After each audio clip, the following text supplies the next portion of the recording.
با درود خدمت شما عزیزان. اگر شما روی مادربرد که مادربردهای جدید همچین حالتهایی رو دارن و روشن میزنن ساوند کارت رو مشاهده کنید، خب دیگه کاملا واضحه که این کارت صدای مادربرد هست و این کارت صدا روی مادربرد آن برده. توجه بکنید همه مادربردها ممکنه که این ساوند کارت رو نداشته باشن و فقط مادربردهای آن برد این رو داشته باشن. پس الان به عبارتی میشه گفت به این مادربرد میگن کارت صدای آن برد. اگر یکی به شما گفت که مثلا من یه مادربرد دارم خرابه و کارت صداشم آن برده، منظورش این هستش.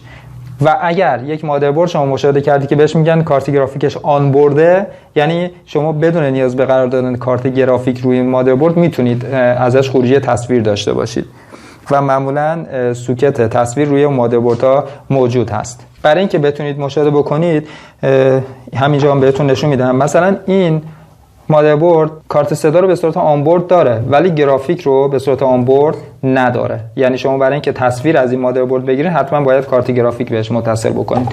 این در حالیه که حالا این مادربرد برای تصویرش خروجی داره و در واقع کارت گرافیک آنبورد داره به اصطلاح، که اینجا دو تا خروجی رو شما مشاهده میکنید. بعضی مادربردها فقط یه دونه همین خروجی رو دارن، بعضیا دو تا دارن. یکیش DVI هست که در اینجا این خروجی DVI، یکیش هم خروجی VGA هستش که در اینجا مشاهده میکنید. پس بدون نیاز به اینکه کارت گرافیک خریداری بکنید میتونید مثلا همچین مادربردی رو ازش خروجی تصویر بگیرید. کابل تصویر رو وصل میکنید به اینو، وصل میکنید به مانیتور و تمام.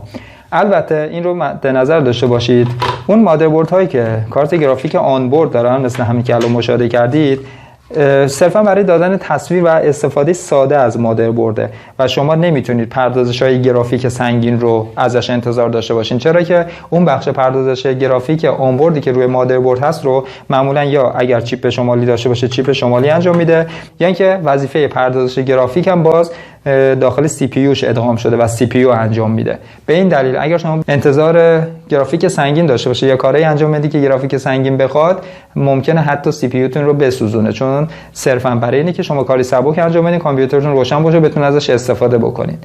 و برای همین هستش که با اینکه این مادربرد همونطور که نشون دادم آن برده و خروجی تصویر داره، ولی بازم جای کارت گرافیک رو حتی به دو صورت گذاشتن که خصوصا این سبز بزرگتر که در واقع اصالت گرافیک هست برای اینکه شما بتونید کارت گرافیک متصل بکنید. و وقتی که میان یک کارت گرافیک رو به مادربردی که آن برده متصل میکنید، خودش اتومات سوئیچ میکنه و دیگه تصویر رو از کارت گرافیک میده بیرون و این خروجی ها رو قطع میکنه. معمولا مادربرد اتومات این کار رو انجام میده و نیاز به کار خاصی نیست، کافیه شما کارت گرافیک رو روش بذارید. و خب بنا به توانایی کارت گرافیکتون بعد از قرار دادن کارت گرافیک میتونید کارهای سنگین انجام بدید. اینا موارد بسیار مهمیه که شما به عنوان یک تمرینکار باید حتما بدونید.